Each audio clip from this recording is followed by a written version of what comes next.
ভালো আমি তোমায় বাসি, এটা তুমি জানো আর নাই জানো, আর তোমাকেও আমাকেই ভালোবাসতে হবে, এটা তুমি মানো আর নাই মানো। আমি তোমার নামে একটা বিজ্ঞাপন দিব আর সবাইকে বলবো যে ওর দিকে কেউ নজর দিবা না, কারণ ও একান্তই আমার, আর আমার ওকেই লাগবে, কারণ ও হচ্ছে আমার মানসিক শান্তি। বুঝলা যায়? শঙ্কর আর মিঠির মধ্যে বহুত বড় কিন্তু দ্বন্দ্ব লেগেছিল, বুঝেছো? বহুত বড় দ্বন্দ্ব লেগেছিল, কোনো একটা ভুল বুঝাবুঝির কারণেই কিন্তু দ্বন্দ্বটা লেগেছিল। তাহলে তোমরা দেখতেই পেলে যে পুরোটাই ক্লিয়ার হয়ে যাচ্ছে, তাই কি না? ক্লিয়ার হয়ে যাচ্ছে যে ওদের মধ্যে দ্বন্দ্ব লেগেছিল। আমি তোমাদেরকে সেদিনকেও বলেছিলাম, লাস্ট একটা ভিডিও করেছিলাম শঙ্কর আর মিঠিকে নিয়ে, যে ওদের কিন্তু জাস্ট ওই মিঠির ইয়েতে লাইক দিচ্ছিল, বুঝেছো? শঙ্কর, আমি সেটা দেখেছি ইনস্টাগ্রামে। তো আমি তোমাদেরকে বললাম যে মিঠির ইয়েতে লাইক দিচ্ছে মানে তাদের ভেতরে কোনো না কোনো কিছু নিয়ে একটা দ্বন্দ্ব লেগেছে। তো কোনো না কোনো কিছু একটা নিয়ে দ্বন্দ্ব লেগেছে, কিন্তু এটা ওরা নিজেরাই মিটিয়ে নেবে। কেন সোশ্যাল করতে যাবে? সবাই কি আর হচ্ছে সেই বাজে নাকি, একদমই নোংরা প্রকৃতির নাকি, যে সব কিছু সোশ্যালে নিয়ে এসে সব কিছু হচ্ছে করতে হবে? সেটাই হচ্ছে কথা। মানে এরা কি বলতো, যারা এরকম রটায়, এরকম ইয়ে করে, অ্যাকচুয়ালি সেটা না। দেখো, দ্বন্দ্ব লাগতেই পারে, একটা ভালোবাসার মধ্যে দ্বন্দ্ব না লাগলে কিংবা একটু মন কষাকষি না হলে আদরটা ঠিক জমে না, ঠিক আছে? ভালোবাসাটা ঠিক জমে না। তো সেটাই হচ্ছে কথা। আজকে আমাকে অনেকেই অনেক কমেন্ট বক্সে বলেছে, তুমি এদেরকে কেন নিয়ে করছো না, ওদেরকে কেন নিয়ে করছো না? আরে ওরা যদি আমাদেরকে সুযোগ করে দেয় অবশ্যই করবো। যেমন আমাদের শঙ্কর আর মিঠির মধ্যে কমেন্ট বক্সে ঝড় তুলে দিচ্ছিল প্রত্যেকটা ভিউয়ার্স। আর তারপর আবার হচ্ছে আমরা ক্রিয়েটাররা যখন হচ্ছে এই ভিডিওগুলো করতে লাগলাম, আবার আমাদের কমেন্ট বক্সে এসেও তারা এ বলছে আমি পছন্দ করি না ওকে, ও বলছে আমরা একসঙ্গে দেখতে চাই শঙ্কর আর মিঠিকে। হ্যাঁ, অবশ্যই দেখো, ঝামেলাটা নিশ্চয়ই একটু বড় সড়ই হয়েছিল, না হলে কিন্তু শঙ্করের জন্মদিন হবে আর মিঠি সেখানে যাবে না, কিংবা মিঠির জন্মদিন হবে সেখানে শঙ্কর পৌঁছাবে না, এটা কেমন ব্যাপার? 1 মাস আগেও কিন্তু ঘোরাঘুরি সবকিছু হলো, আর 1 মাস পরে তাদের ভেতরে ঝামেলা লেগে গেল, কেমন একটা হয়ে গেল না? তো সেটাই হচ্ছে ব্যাপার। সব কিছুর ক্ষেত্রেই ঝামেলাটা এমনই জিনিস, ঝামেলাটা নিজের মধ্যে রাখাটাই আমার মনে হয় ভালো। এই সোশ্যাল করাটা কি তাদের মধ্যে সাজে? কেননা তারা একটা অন্য জায়গায়, অন্য লেভেলে আছে তারা, সত্যি কথা বলবো সেটা। কেননা তারা আবার গ্রামে বাস করে, গ্রামের লোকে কি বলবে, সেটার জন্য অনেক কিছু ভেবে চিন্তে মানুষের বলে না যে মুখ হচ্ছে পাতলা, বুঝেছো? পাতলা জলের মতো, পায়খানার মতো, ফসকে বেরিয়ে গেলেই হয়ে গেল, কিন্তু আদৌ কি সেটা নয়।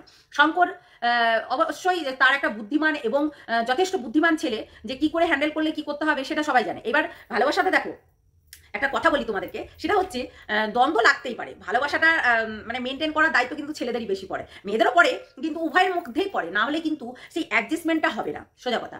আজকে বিশাল বড় সড়ো ঝামেলা না হলে এইরকম জিনিসগুলো হয় না, এই সিচুয়েশনগুলো ক্রিয়েট হয় না, তাই না? দুম করে একে অপরের ডিটাচ হয়ে যাওয়া এমন মানে খুব ডিফিকাল্ট কাজ, কিন্তু খুব ডিফিকাল্ট কাজ একদম হয়েছিল।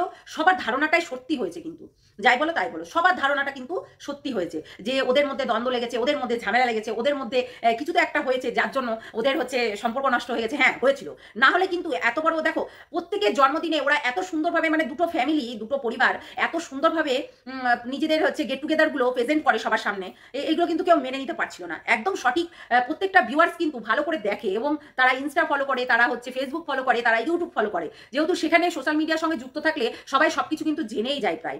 তাহলে এটা নিয়ে তো কোনো মানে ইয়েই হবে না। হ্যাঁ দেখো, মানুষ কিন্তু প্রত্যেকটা মানুষ কিন্তু ভেতরে নলেজ থাকে যে এই মানুষটা 1 মাস আগে যখন গেল আর 1 মাস পরে তার জন্মদিন গেল, আর সে কোথায় চলে গেল ঘুরতে, কিংবা সে শুটে ব্যস্ত থাকলো, তাই কি হয়? একটা ভালোবাসা বলে কথা, তাদের ফোনেও অন্তত যদি দূরে থাকে, ফোনেও অন্তত মিস করবে, আর সেটা সবাই সোশ্যাল মিডিয়ার কাছে দেখাবে।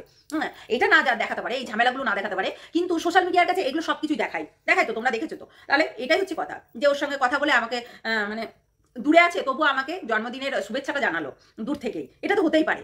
তো সেটাই হচ্ছে কথা, এরকম ভালোবাসাতে দ্বন্দ্ব লাগতেই পারে, আর আমি বলবো নিজেদের মধ্যে মিটিয়ে নেওয়াই ভালো। হ্যাঁ, তো যাই হোক, যদিও বা ও ভালো করে, মানে এ এক বলছে তো ও আর এক বলছে, রিলসেই বোঝা যাচ্ছে, বুঝেছো? রিলসেই বোঝা যাচ্ছে এদের মধ্যে ভালো একটা দ্বন্দ্ব লেগে গেছিল, বুঝেছো? যাই হোক, এরা ম্যানেজ করে নিয়েছে, তাহলে তো আমাদের কিছু বলার নেই, তাই কি না? সবাই হ্যাপি, তাহলে সবাই হ্যাপি, আমরাও হ্যাপি, সবাই হ্যাপি, যে ওদের রিলসগুলো দেখে বোঝা যাচ্ছে যে ওরা কি বলতে চাইছে না বলতে চাইছে, সবকিছুই বোঝা যাচ্ছে, ভালো লাগছে। যদি এরা হচ্ছে মিটমাট করে নেয় তাহলে তো আবারও দুটো ফ্যামিলিকে এক জায়গায় দেখতে পাবে, তাই কি না? নাহলে ফালতু ফালতু বোনটার নামে দোষ হচ্ছিল, ফালতু ফালতু ওই মাঝখান থেকে ওই বোনটার নামে, মানে শঙ্করের বোনের নামে দোষ হচ্ছিল। ওর শঙ্করের দাদা হচ্ছে যে ভিডিওগুলো ছাড়ে আমি দেখেছি, বেশ ভালোই, কিন্তু শঙ্করের সঙ্গে শঙ্করের বোনের যেটা অ্যাটাচ, ওর দাদার সঙ্গে কিন্তু অনেকটাই ডিফারেন্স, ঠিক আছে? অনেকটাই ডিফারেন্স, মানে আমরা দেখেছি সেটা, একটা মানে পিঠাপিঠি সবসময় একসঙ্গে থাকে, আর একটা হচ্ছে ও হচ্ছে গ্রামে থাকতো, ওই জন্য পুরোটাই আলাদা, মানে যেহেতু বড় সেহেতু হচ্ছে সেটা কিন্তু একদমই ডিটাচ, বুঝেছো? মানে যতটা ইয়ার্কি মানে দাদার সঙ্গে, এই ভাইয়ের সঙ্গে, মানে বড় দাদার সঙ্গে, ততটা কিন্তু বড়দার সঙ্গে মারে না, ঠিক আছে? মেজদার সঙ্গে যতটা মারে করে বর্দার সঙ্গে ততটা কিন্তু অ্যাটাচ নই সীমা। তো আমরা সবাই কিন্তু এটা দেখেছি, ঠিক আছে? তো এখনো তো ধরো কিছু বলা যায় না, না এরকম বাজে কিছু বললেই তো খারাপ দেখায়, তাই কি না? তো সেটাই হচ্ছে কথা, ভাই বোনের মধ্যে এরকম মানে কি বলে ঝামেলা ঝগড়া আর একটু ডিটাচ থাকা, বড় যেহেতু বড় দাদা আর সমবয়সী দাদা আর বড় দাদার মধ্যে অনেকটা তফাৎ হয়, তাই কি না? আমরা যেমনি আমার বড়দাকে আমরা তুমি বলি, সত্যি কথা বলতে তুমি বলি, কিন্তু বড় কিন্তু আমাদের বড়দা মানে তুমি বলতাম। তো সেটাই হচ্ছে কথা। তারপরে মেজদা শেষদা ছোটদা সবাই আছে, তাদেরকে আমরা তুই বলি একটু, এটাই হচ্ছে কথা, পার্থক্য এটাই। মানে দাদা তো অনেক বড়, তাই জন্য আমাদেরকে দাদাকে তুমি বলতাম, যেহেতু অনেক বড়। তো সেক্ষেত্রে আর কি। তো এই বোনটা মাঝখান থেকে বেঁচে গেল, যে বোনটাকে যেটা কলঙ্কিত করা হচ্ছিল, বোনটার জন্য নাকি ভালোবাসা ঢুকে গেছে, বোনটার জন্য নাকি ঝামেলা, বোনটার জন্য নাকি হচ্ছে ওদের ভালোবাসাটা হচ্ছে মানে ভেঙে গেল, অনেক প্রশ্ন, হাজারো রকম প্রশ্ন চলছিল শঙ্কর আর মিঠিকে নিয়ে। তো সেই জন্যই আমি বলবো সত্যি মানে সবাই হয়তো জিনিসটাকে অন্যভাবে নেয়, ঠিক আছে? মানে দৃষ্টিভঙ্গিটা মানুষের এক একজনের এক এক ধরনের, ঠিক আছে?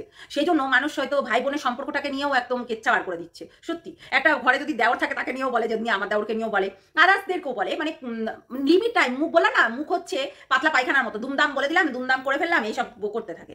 মানে চুলকানিমূলক কথাবার্তা, চুলকানি করলেই বলে না চুলকে চুলকে ঘা, চুলকানিমূলক কথাবার্তা এইসব মানুষগুলোই বলে। তো আমি সত্যি কথা বলতে যে এই রিলসগুলো দেখে হ্যাপি পুরো, যে শঙ্করা যাই না হোক মানুষকে সোশ্যাল মিডিয়ায় একটু না একটু হিন্টস দিয়ে দিচ্ছে যে তাদের মধ্যে ঝামেলা লেগেছিল এবং সেই ঝামেলাটা আস্তে আস্তে মিটার চেষ্টা করছে নিজেদের ভেতরেই। এটাও একটা হিন্টস দেওয়ার মতোই। বলে না সত্যি একদিন হচ্ছে রিমি বলেছিল যে দুঃখ লাগলে কিন্তু সবাই রিলসে, মানে এটা পাঠাও বলেছিল যে আমরা রিলসে মানে প্রকাশ করি আর কি জিনিসগুলোকে, সেটাই করেছে, বুঝেছো? তো চলো বন্ধুরা, সবাই ভালো থেকো, সুস্থ থেকো, সাবধানে থেকো। আর অবশ্যই আরও আসবে শঙ্কর আর মিঠিন নিয়ে ভিডিও, ওদের দুজনার একসঙ্গে দেখতে আমরাও চাই।